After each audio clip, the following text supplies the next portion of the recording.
नमस्कार. मी प्राध्यापक Chavan SJ college Kopargaon, इयत्ता 11वी भूगोल या वर्गासाठी प्रकरण 7वे हिंदी महासागर तळरचना याविषयीची माहिती आपण या प्रकरणामध्ये आजच्या तासाला अभ्यासणार आहोत. तर पहा, या प्रकरणामधील आज जो काही टॉपिक आपण अभ्यासणार आहोत तर त्या टॉपिकमध्ये या ठिकाणी हिंदी महासागराचे भारताच्या दृष्टीने महत्त्व हा जो काही मुद्दा आहे तर तो मुद्दा अभ्यासणार आहोत. तर इथं पहा, हिंदी महासागर आणि त्याच्या सभोवतालच्या क्षेत्राचा जर विचार केला तर हिंदी महासागर क्षेत्रामध्ये भारताला मध्यवर्ती व सामरिक अशा प्रकारचं स्थान जे काही आहे तर ते प्राप्त झालेले आहे. भारताचं राष्ट्रीय हित व आर्थिक स्वारस्य हे अविभाज्यरित्या हिंदी महासागराला जोडले गेले आहे. हिंदी महासागराशी शांती क्षेत्र म्हणून राखणे, महाशक्तीच्या स्पर्धेपासून हे क्षेत्र मुक्त ठेवणे, सागरतटीय राष्ट्रामध्ये सहकार्याची भावना वाढीस लावणे ही भारताच्या परराष्ट्रीय धोरण नीतीचा नेहमीच भाग राहिला आहे.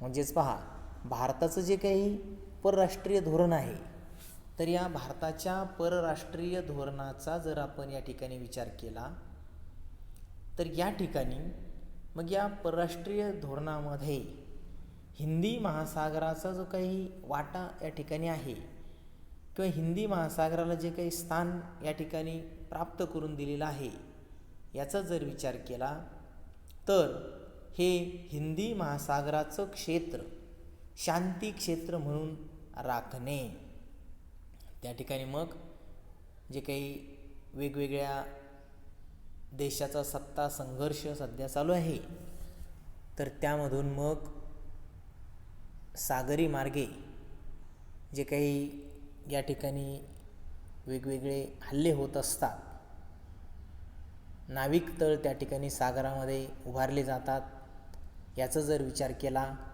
तर या महाशक्तीच्या स्पर्धेपासून हिंदी महासागर हे क्षेत्र मुक्त ठेवणे, त्याचबरोबर आपल्या शेजारची जी काही राष्ट्र आहेत तर त्या शेजारच्या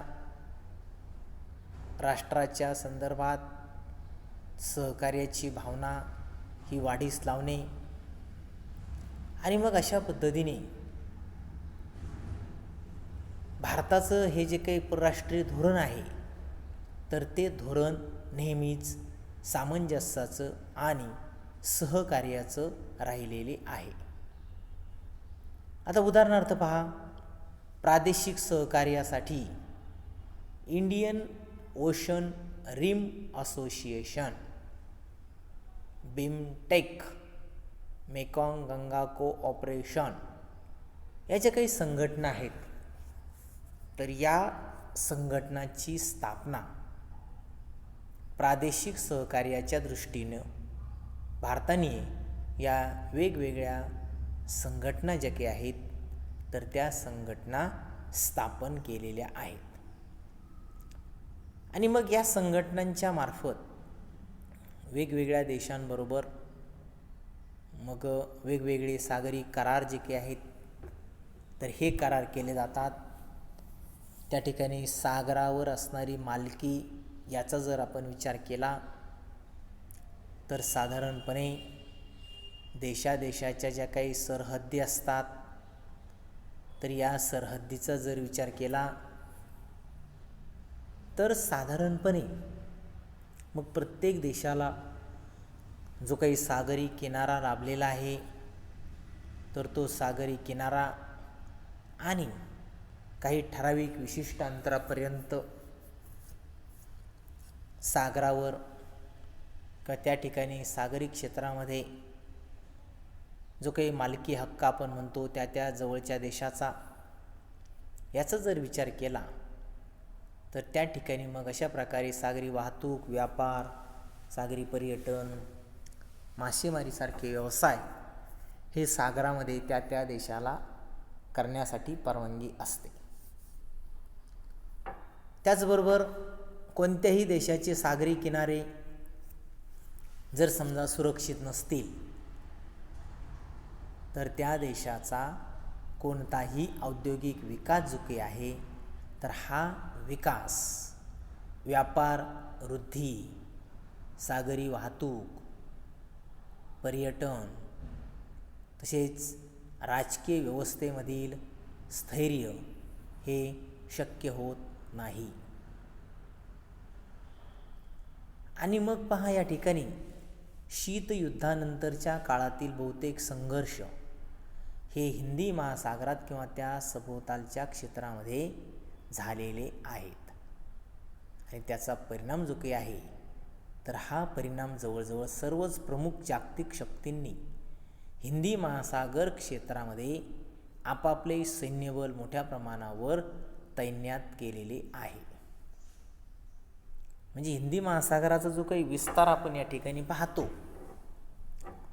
तर तो विस्तार बराच मोठा असल्यामुळं ज्या देशांना त्या हिंदी महासागराच्या सीमा लाभलेल्या आहेत तर त्या नजीकच्या देशांनी या हिंदी महासागरीय क्षेत्रामध्ये सैन्यबळ जे काही आहे आपल्या देशाच्या संरक्षणाच्या दृष्टीनं इतर शेजारील देश जे काही आहेत तर ते देश आपल्यावर हल्ला करू नये, अतिक्रमण करू नये किंवा सागरी मार्गे त्या ठिकाणी मग देशाच्या सीमा ज्या काही आहेत तर त्या सीमा या ठिकाणी संरक्षित करण्याचं काम त्या देशांनी केलेलं आपल्याला आढळतं. आणि मग या हिंदी महासागरीय क्षेत्रामध्ये अशा पद्धतीनं मग मोठ्या प्रमाणावर सैन्यबळ जे काही आहे तर ते तैनात केलेलं आपल्याला आढळून येतं. आणि मग भारताच्या बाबतीत किंवा भारताच्या संदर्भात जर याचा विचार केला तर भारताच्या बाबतीमध्ये हिंदी महासागर ही एक ऊर्जा म्हणून ओळखली जाते. म्हणजे भारताच्या दृष्टीनं किंवा भारताला एक ऊर्जा स्थान जे काही प्राप्त झालेलं आहे तर या ठिकाणी मग हिंदी महासागर हा एक ऊर्जेचा स्रोत, ऊर्जा स्रोत अशा अर्थी की या ठिकाणी भारतामधील किंवा भारत हा देश जगामधील जेव्हा मोठी अर्थव्यवस्था असलेला 4थ्या क्रमांकाचा देश मानला जातो त्यावेळेला मग या ठिकाणी मग हिंदी महासागराचं महत्त्व जे काही आहे तर हे महत्त्व भारताच्या दृष्टीनं अतिशय मोलाचं अशा प्रकारचं असलेलं आपल्याला आढळून येतं. आणि मग भारताची एकूणच जी काही अर्थव्यवस्था आहे तर या भारताच्या अर्थव्यवस्थेचा जर या ठिकाणी आपण विचार केला 4थ्या क्रमांकाची अर्थव्यवस्था भारताची आहे असं आपण जेव्हा म्हणतो त्यावेळेला मग या अर्थव्यवस्थेला किंवा भारताला 4थ्या क्रमांकावर नेऊन ठेवण्याच्या दृष्टीनं या ठिकाणी हिंदी महासागराचं महत्त्व किंवा हिंदी महासागराने मोठ्या प्रमाणावर आपलं काम जे काही आहे तर ते केलेलं आपल्याला आढळतं. आणि मग भारतीय अर्थव्यवस्थेचा जवळजवळ 70% भाग हा जो काही आहे तर तो 70% भाग खनिज तेलाच्या आयातीवर अवलंबून असलेला आपल्याला आढळतो. आणि मग यामधील बहुतेक तेल जे काही आहे तर हे तेल आखाती देशामधून येते. आणि मग आखाती देश आणि भारत देश यांच्यामधला जो काही संबंध आहे याचा जर विचार केला तर साधारणपणे मध्य पूर्व आफ्रिका, पूर्व आशिया यांना युरोप व अमेरिकेबरोबर जोडण्याचं काम हिंदी महासागरानं या ठिकाणी केलेलं आपल्याला आढळून येतं. पर्शियन आखात असेल किंवा इंडोनेशियाच्या तेल क्षेत्रामधील खनिज तेल असेल, वेगवेगळ्या प्रकारची खनिज उत्पादने असतील आणि मग ही वेगवेगळी खनिज उत्पादने आणि खनिज तेल ही प्रामुख्याने हिंदी महासागरीय मार्गाद्वारे नेली जातात. त्याचबरोबर मग या ठिकाणी पहा, मध्य पूर्व आशियाई देशांचा जर विचार केला तर सौदी अरेबिया, इराण हे मध्य पूर्व आशियामधील देश आहेत. तर सौदी अरेबिया, इराण, भारत आणि पश्चिम ऑस्ट्रेलिया यांच्या तटीय क्षेत्रामध्ये खनिज तेल आणि नैसर्गिक वायू यांचं उत्पादन जे काही आहे, तर हे उत्पादन मोठ्या प्रमाणावर घेतले जाते. खनिज तेल उत्पादक देश जे काही आहे, इराण, इराक किंवा सौदी अरेबिया, भारताचा काही भाग आणि ऑस्ट्रेलियाची पश्चिम किनारपट्टी, तर या प्रदेशामध्ये मोठ्या प्रमाणावर खनिज तेल आणि नैसर्गिक वायू यांचं उत्पादन हे घेतलं जातं. आणि जगामधील सागरी क्षेत्रामध्ये जे काही एकूण खनिज तेलाचे उत्पादन होते, त्यापैकी अंदाजे 40% उत्पादन हिंदी महासागरातून होताना आपल्याला आढळते. म्हणजे जागतिक उत्पादनापैकी सुमारे 40% उत्पादन हिंदी महासागरीय प्रदेशातून या ठिकाणी घेतलं जातं. आणि मग या ठिकाणी पहा, पुळणावरील जड खनिजयुक्त वाळू, तसेच तटीय क्षेत्रामधील संचित पदार्थाचे उत्पादन, किनाऱ्यावरील देश म्हणजेच प्रामुख्याने भारत, दक्षिण आफ्रिका, इंडोनेशिया आणि श्रीलंका हे देश घेत असतात. म्हणजेच हिंदी महासागराच्या तटवर्ती क्षेत्रामध्ये असणारे देश जे काही आहेत, तर या देशामध्ये साधारणपणे भारत असेल, दक्षिण आफ्रिका असेल, इंडोनेशिया असेल किंवा श्रीलंका हा देश असेल, तर हे देश या ठिकाणी हिंदी महासागराच्या किनारपट्टीच्या भागामध्ये असणारा पुळणाचा जो काही भाग आहे, तर त्या ठिकाणी असणारी खनिजयुक्त वाळू, खनिजांनी समृद्ध अशा प्रकारची वाळू जी काही आहे, तर या वाळूचं संचयन किनाऱ्याच्या भागामध्ये होत असतं. आणि मग त्याचं उत्पादन जे काही आहे, तर ते उत्पादन मग हे तटीय क्षेत्रामध्ये असणारे देश जे काही आहेत, तर ते देश घेताना आपल्याला आढळून येतात. त्याचबरोबर इथं हिंदी महासागर आणि भारताच्या दृष्टीनं हिंदी महासागराचं महत्त्व हे जे काही आपण अभ्यासतोय, तर याचा अभ्यास करत असताना सर्वसाधारणपणे पूर्वेकडील देशांशी वाढत्या व्यापारी संबंधामधून भारताला येत्या काही वर्षामध्ये मोठा वाटा जो काही आहे, तर तो मिळू शकतो. गेल्या एका दशकामध्ये आसियान देशाशी असलेला भारताचा व्यापार, जो 1993 फक्त $1,484 दशलक्ष एवढा होता, तो आता त्याच्या दुप्पट झालेला आपल्याला आढळतो. जवळजवळ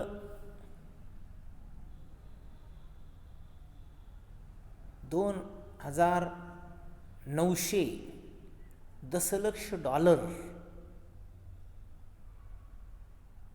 एवढा व्यापार जो काही आहे, तर हा व्यापार या ठिकाणी मध्य पूर्व आशियाई देशांबरोबर भारताचा वाढलेला आपल्याला आढळून येतो. म्हणजेच हा जो काही कालखंड आहे पहा,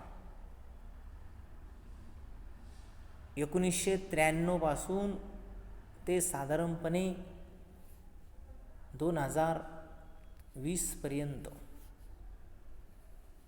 चा जो काही कालखंड आहे,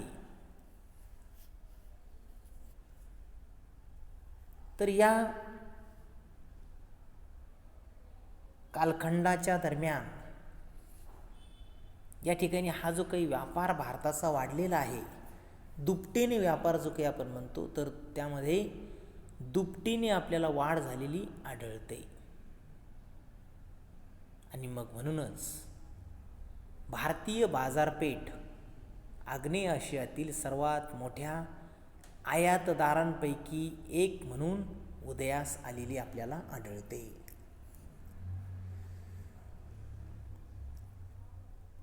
आग्नेय आशियाई देश जे काही आहेत, तर या आग्नेय आशियाई देशामध्ये भारताला मग या हिंदी महासागरामुळं एक मुख्य किंवा सर्वात मोठा आयातदार देश जो काही ओळख भारताची या ठिकाणी झालेली आहे,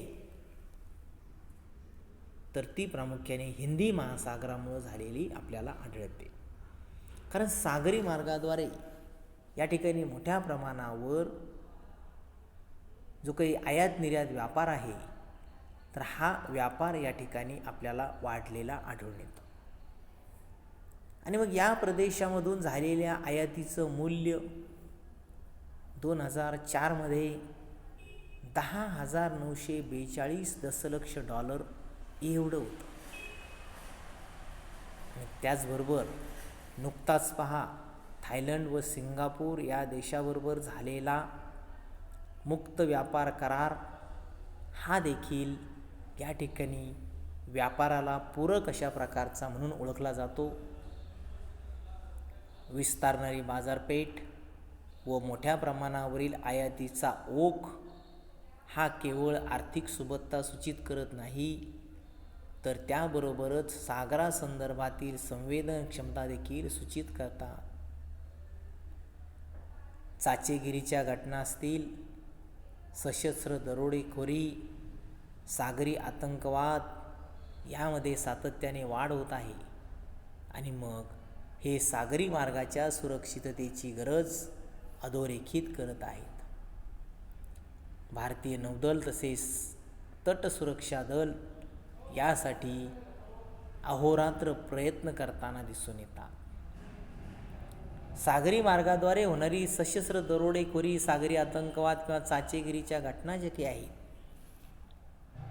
तर त्या आपल्या शेजारचे देश जे काही आहेत, तर त्या देशांनी या ठिकाणी या हिंदी महासागरी मार्गाद्वारे केलेल्या आपल्याला आढळतात. आणि त्या ठिकाणी मग सागरी मार्ग सुरक्षित करण्याच्या दृष्टीनं भारतानं एक मोठ्या प्रमाणावर पाऊल उचललेलं आहे. भारतीय नौदल या ठिकाणी सज्ज असलेलं आपल्याला आढळतं आहे. तटसुरक्षा दल यासाठी मोठ्या प्रमाणावर अहोरात्र प्रयत्न करत आहे.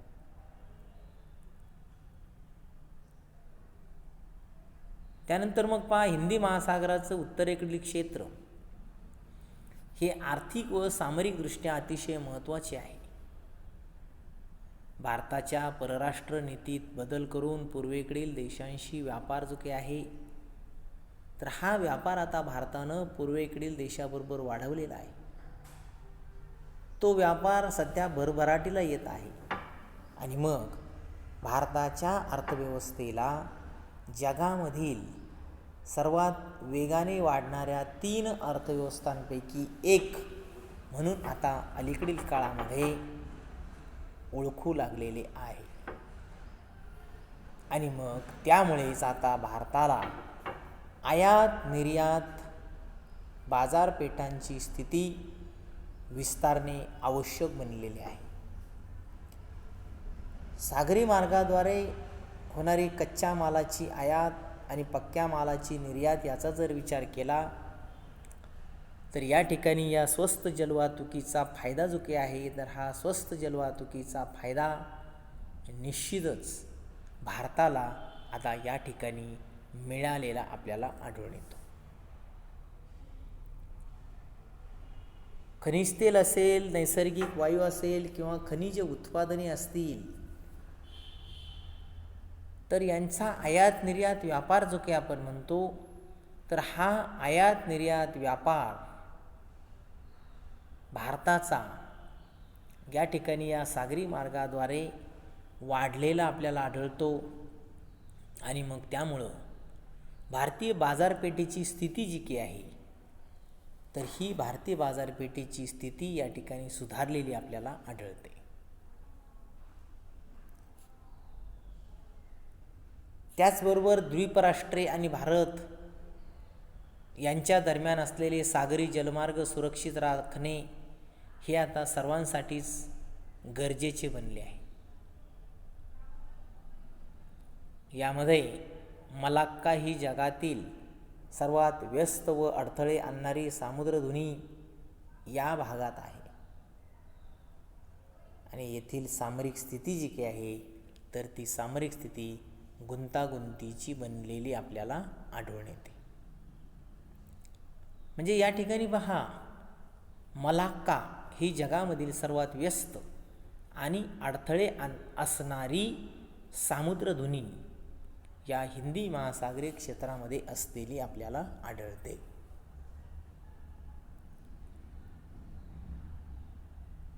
सागरी मार्गाद्वारे होणारी वाहतूक हिचा जर आपण विचार केला तर या सागरी मार्गाद्वारे होणाऱ्या वाहतुकीमध्ये मलाक्काची सामुद्रधुनी महत्त्वाची अशा प्रकारची भूमिका या ठिकाणी बजावताना दिसते. परंतु शेजारील देश जे काही आहेत या शेजारील देशाचं वाढलेलं अतिक्रमण जर विचारात घेतलं